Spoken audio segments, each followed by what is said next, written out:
ইরানের অদম্য সামরিক শক্তির সামনে যেন পাত্তাই পাচ্ছে না যুক্তরাষ্ট্র। মিসাইল আর ড্রোনের উত্তাপ ছড়িয়ে পুরো মধ্যপ্রাচ্যে থাকা মার্কিনীদের সামরিক আস্তানাগুলোর নাজেহাল অবস্থা বানিয়েছে তেহরান। তবে হঠাৎ করেই কেন ইরানের বিরুদ্ধে যুদ্ধ বন্ধ করল যুক্তরাষ্ট্র? সম্প্রতি মার্কিন প্রেসিডেন্ট ডোনাল্ড ট্রাম্প হুঙ্কার দিয়েই জানিয়েছিলেন জোরদার হামলা চালিয়ে ইরানের সকল জ্বালানি ও বিদ্যুৎ কেন্দ্র ধ্বংস করে দেবে মার্কিন কেন্দ্রীয় কমান্ড। কিন্তু কোথায় গেল ট্রাম্পের সেই দম্ভ?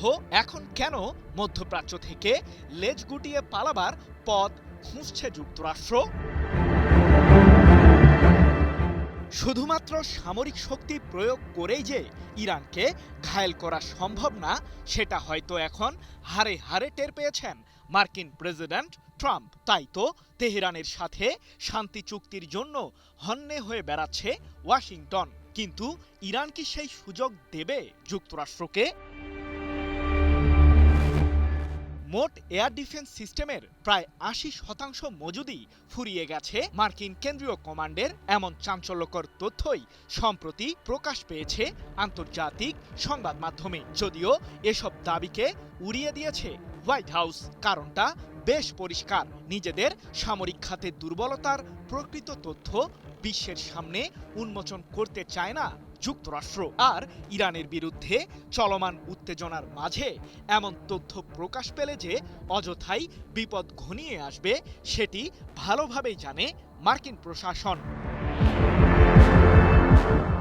তবে ট্রাম্প তার খায়েশ পূরণ করতে ইরানের বিরুদ্ধে হুঙ্কার দিয়েই চলেছেন। তার ধারণা, ইসরায়েলকে সাথে নিয়ে সামরিক শক্তি প্রয়োগের মাধ্যমেই ইরানকে বাগে আনতে সফল হবে যুক্তরাষ্ট্র। এর নেপথ্যে অবশ্য মধ্যপ্রাচ্যে থাকা মার্কিনীদের উপসাগরীয় মিত্রদেশগুলোও ট্রাম্প প্রশাসনকে সাহায্য করছে। কিন্তু ইরান দিয়েছে কঠোর হুঁশিয়ারি, যার কারণে জোরদার হামলা চালানোর ষড়যন্ত্রমূলক তৎপরতা থেকে পিছু হটতে বাধ্য হয়েছেন ট্রাম্প। কিন্তু ইরান আসলে সেই হুঁশিয়ারিতে কি বলেছে?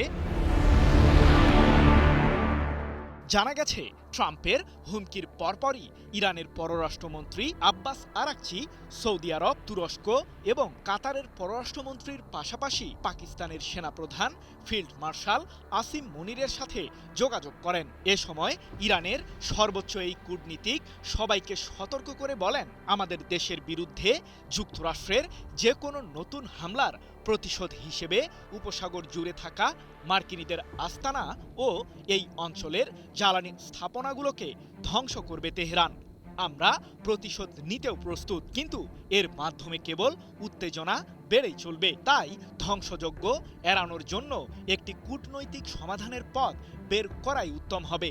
৬ আগস্ট এক প্রতিবেদনে বিষয়টি নিশ্চিত করেছে ব্রিটিশ বার্তা সংস্থা রয়টার্স। কিন্তু টানা ৫ মাস ধরে যুদ্ধের পরও কি ইরানের সেই সামরিক সক্ষমতা আছে?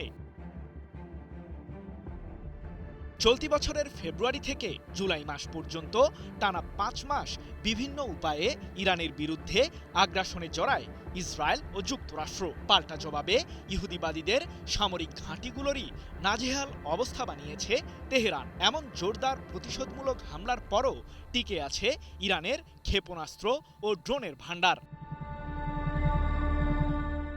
নিজের ও পরিবারের নিরাপত্তায় সব সময়ই থাকুন আপোষহীন। নিরাপত্তায় আপোষ নয়া, ঘরে রাখুন আরএফএল ল্যাডার। বিভিন্ন সময়ে হওয়া যুদ্ধবিরতির সময়টিকে ভালোভাবেই কাজে লাগিয়েছে ইরানের সর্বোচ্চ প্রতিরক্ষা বাহিনী আইআরজিসি, যার মাধ্যমে শক্তিশালী অস্ত্র তৈরির দিকে সবচেয়ে গুরুত্ব দিয়েছে তেহরান। এ প্রসঙ্গে ইরানের সর্বোচ্চ প্রতিরক্ষা বাহিনী আইআরজিসির সাবেক কমান্ডার হোসেন কানানি মোকাদ্দাম বলেছেন, সাম্প্রতিক যুদ্ধে যুক্তরাষ্ট্র ও ইসরায়েলের দফায় দফায় হামলা সত্ত্বেও আমাদের বাহিনীকে প্রতিহত করতে ব্যর্থ হয়েছে তারা। ক্ষেপণাস্ত্রের হামলা চালানোর রেঞ্জ এবং ওয়ারহেডের ধ্বংসাত্মক ক্ষমতা বৃদ্ধি করেছে ইরান। আমাদের ভূগর্ভস্থ ক্ষেপণাস্ত্র ও ড্রোন কেন্দ্রগুলোতে বিপুল পরিমাণে অস্ত্রের মজুদ আছে, যা সম্ভাব্য যুদ্ধে ব্যবহার করা হবে। ঠিক এ কারণেই মার্কিন প্রেসিডেন্ট ট্রাম্প বারবার ইরানের বিরুদ্ধে বড় ধরনের হামলা চালানোর সিদ্ধান্ত বাতিল করেছেন।